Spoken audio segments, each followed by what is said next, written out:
डोक्याची संख्या किती आहे 36. तसेच पायांची संख्या 114 आहे. तर त्यांची प्रत्येकी एकूण संख्या किती? आता याला आपण कितीने मल्टिप्लाय करावं लागतं? एक तर 4 ने. ठीक आहे. 15 चे किती वेळा? 60. आणि याला किती गुणायचं? 2. एक वेळ 4. आता किती वेळा लागले? पहा 102 होत आहे का? याला मल्टिप्लाय उलट करा आपण. 2 आणि 4. याला 2 आणि याला 4. 15 दोन्ही 30. 4 1 4 4 दोन्ही 8. आता बघा 30 आणि 84 याची बेरीज किती झाली? 4. 8 आणि 3 11. 114 आले 114. लक्षात घ्या याला किती 15 ला 2 न आणि 21 ला किती मल्टिप्लाय करायचं?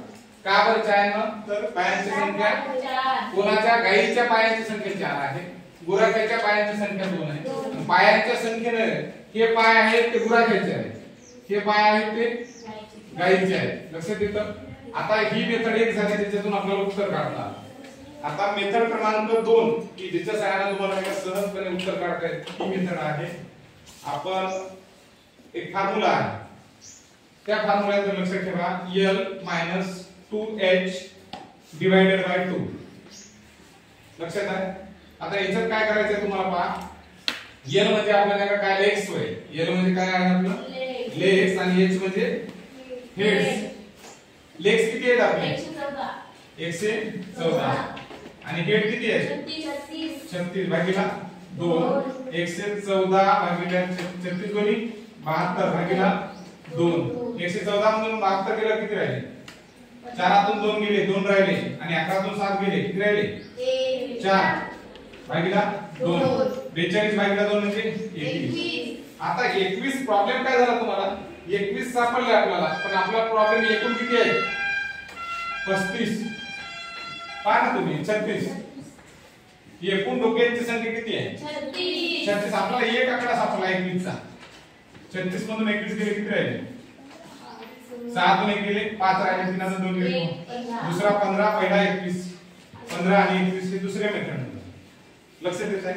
आता तिसरी जी मेथड आहे त्याच्या माध्यमातून तुम्हाला सहज लक्षात येईल आणि ही सगळ्यात बेस्ट मेथड. जनरली आपण हीच वापर करायला पाहिजे. कुठे करायची?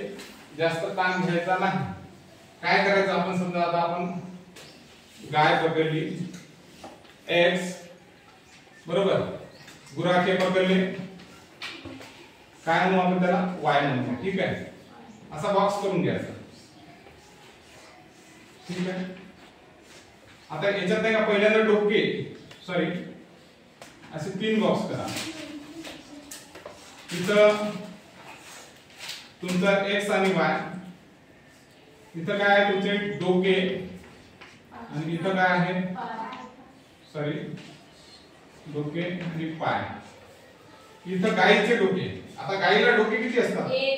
1 आला. गुराख्याला डोके किती? गाईला पाय किती? 4. गुराख्याला पाय किती? 2. याच्यावरून समीकरण बनवता येतात. पहिल्यांदा त्यांनी पहिलं समीकरण काही शेतात काही गायीचा अर्थ होते. मी समजलं एक गाय x गाय आणि काही गुराखी y गुराखी आणि त्यांची बेरीज. आता जेवढे डोके असतात तेवढेच व्यक्ती असतात. म्हणजे समजा जर डोक्यांची संख्या 1 तर गुराखी एकच, डोक्यांची संख्या 1 तर गाय पण एकच. याचा अर्थ काय होते?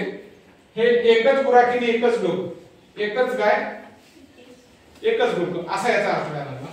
आता काय करायचं आपण? इथं 1 असं लिहू शकतो पण लिहायची गरज नाही. 1 ने x ला गुणायचं म्हणजे 1x आणि 1y असं होते, पण हे लिहिण्याची गरज नाही. ठीक आहे. आणि मग बरोबर किती दिली? या दोन्हीची बेरीज किती दिली त्यांनी? 36 दिली. ठीक आहे. इथपर्यंत कळलं. आता दुसरं त्यांनी काय सांगितलं? पायाच्या बाबतीत सांगितलं. बघा गायीचे पाय किती? 4x. गुराख्याचे 2y. 2y का? ते पायाने नाही का मल्टिप्लाय व्हायला करायचं. ठीक आहे. आता त्याची बेरीज काय सांगितली? 114. आता घोडं इथं लई आडवं येते आपल्या बम माव. काही वजाबाकीच होत नाही. होते का? वजाबाकी वेळी काय याच्यातून हे काढायचं जमते? काय करावं लागेल तुम्हाला? काय करावं लागेल इथं सांगा काय करणार तुम्ही याला मल्टिप्लाय करायचं याला जर 2y करायचं असेल याच्यातून याच्यात वजा करायचं असेल तर याला किती गुणावं लागेल सगळ्याच ब्रॅकेटला 2 ने गुणायचं 2 न गुणलं याला किती झाले 2x बरोबर आहे y ला गुणलं अधिक 2y 36 ला गुणलं 36 दोन्ही 72 आणि आता काय करायचं या याच्यातून वजाबाकी करायची आता इथं प्रॉब्लेम राहते की इथं प्लसचं चिन्ह याला मायनसचं याला मायनसचं याला मायनसचं चिन्ह द्यायचं 4x मधून 2x गेले किती राहिले आता हे प्लस 2y झाले आणि हे मायनस वाले कारण चिन्ह बदललं याचं मायनस याचं मायनस याचं मायनस आणि याचं प्लस झालं म्हणून हे कटले 2 आणि आता 114 म्हणून 72 गेले 4 तून 2 गेले 2 11 तून 7 गेले किती राहिले 42 आता x बरोबर 42 भागिले 2 बे दोन्ही 4 आणि बे 1 बे 21 आले x 21 आले म्हणजे गाय हे 21 झाले आपल्याला सांगू आता प्रश्न समीकरण काय होतं आपलं त्यांनी काय मांडलं होतं बाबा रे x आणि y म्हणून किती येतं आपले हे समीकरण इथलं पहा x आणि y म्हणून किती आहे x आणि y मिळून किती आहे 36 आपल्याला x मिळलं ना काय भेटलं 21 y बरोबर 36 y बरोबर 36 वजा 21 वजाबाकी केली 15 y बरोबर 15 याचा अर्थ गुणाखे 15 गुणाखे किती 15 आणि x म्हणजे काय असते गाय गाय किती आल्या 21 त्यांनी प्रश्न काय केला होता बाळांनो आपल्याला त्यांची प्रत्येकी एकूण संख्या किती तर प्रत्येकाची संख्या विचारली गायीची संख्या गुराख्याची संख्या 15 गायीची संख्या 21 कळलं तर अशा तिन्ही पद्धतीने आपल्याला समीकरण काढता सोडवता येईल ओके